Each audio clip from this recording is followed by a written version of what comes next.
Hello everyone, আজ আমি তোমাদের সাথে Kolkata style chicken biryani recipe share করব। এটা খুব ইজিভাবে আমি বাড়িতে বানিয়েছি। এটা সকলেই তোমরা করতে পারবে। আমার স্টেপটাতে খুব বেশি জটিলতা নেই আর খুব কম সময়ে হয়ে যায়। একদম ইজিভাবে আমি দেখানোর চেষ্টা করেছি। তো চলো দেখে নাও কীভাবে আমি এটা করেছি।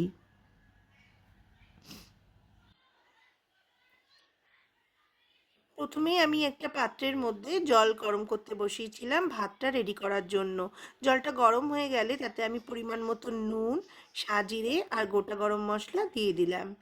এরপরে আমি জল ঝরানো বাসমতি রাইসটা দিয়ে দিয়েছি। তারপর একটু নেড়ে নিয়ে আমি একটা পাতিলেবুর রস আমি দিয়ে দেবো। এতে কি হবে, জলের যে স্টার্চটা থাকে এটা মার ভাব ব্যাপার, যেটা কিনা ভাতটাকে স্টিকি করে দেয়, সেই জিনিসটা হয় না। যতক্ষণে ভাতটা হচ্ছে ততক্ষণে চলো চিকেনের ম্যারিনেশনটা দেখে নাও।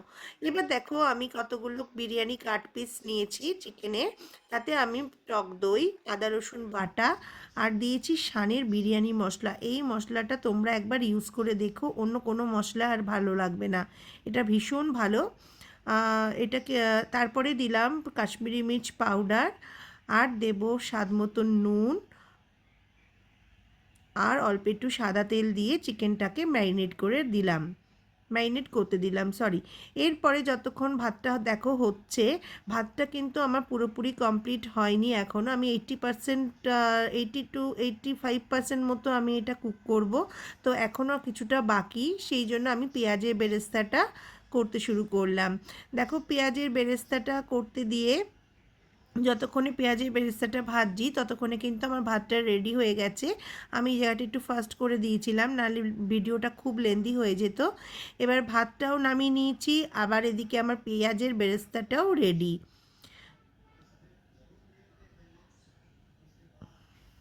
এইবার যে পেঁয়াজ বেরেস্তা হয়ে যাওয়ার পরে যে তেলটা রইলো তাতে কিন্তু আমি এই ম্যারিনেশন করা চিকেন থেকে একটা একটা করে দেখো চিকেন পিস তুলে আমি ভাজতে দেবো। মশলাটা কিন্তু দেবো না, মশলাটা রেখে দেবো।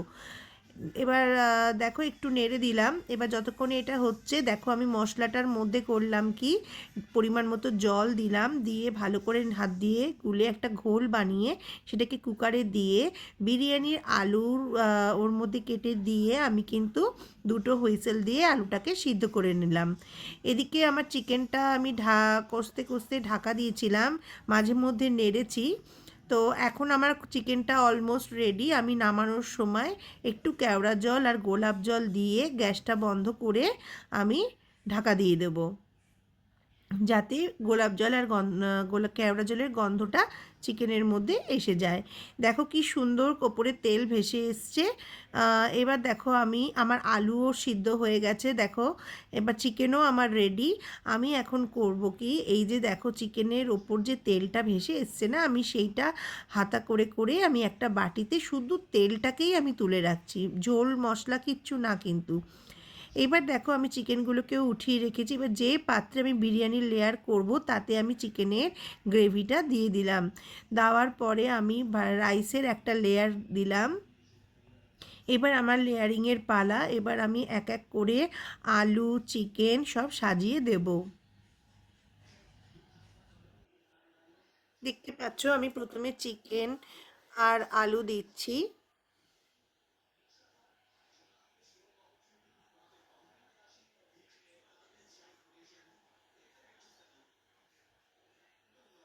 এরপরে আমি ওই যে আমি আগে থেকে যে তেলটা উঠিয়ে রেখেছিলাম চিকেনের থেকে, সেই তেলটা কিন্তু আমি এই সময় চামচে করে করে দিয়ে দেব ছড়িয়ে।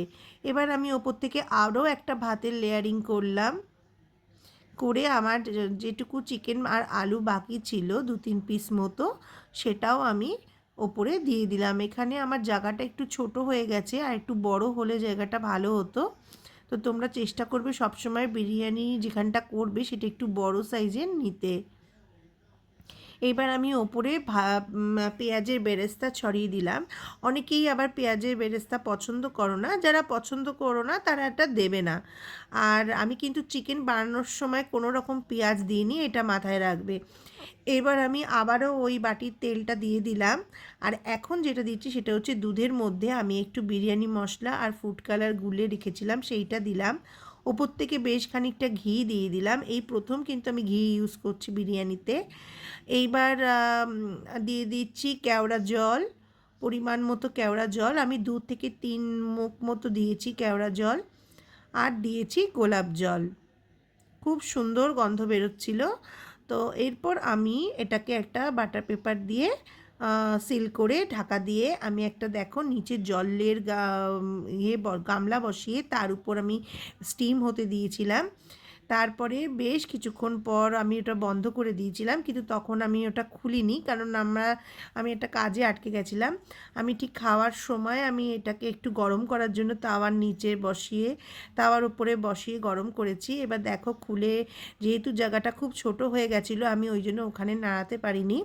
আমি প্লেটে একেবারে সার্ভ করে দেখাচ্ছি, তোমরা দেখেই বুঝতে পারছো কতটা সুন্দর হয়েছে। একটা চালও কিন্তু ভাঙেনি, প্রতিটা চাল দেখো গোটা গোটা রয়েছে। রাইসগুলো কি সুন্দর সাদা হলুদ মানে একদম ঝরঝরা হয়েছে, তেমনি সুন্দর খেতে হয়েছিল। তোমরা আমার প্রসেসটা ফলো করে যদি করো আশা করি তোমাদের ভালো লাগবে। আমার তো মনে হয় হোটেলের থেকেও ভালো লাগবে। যদি ভালো লাগে একটু লাইক কমেন্ট সাবস্ক্রাইব করে দিও।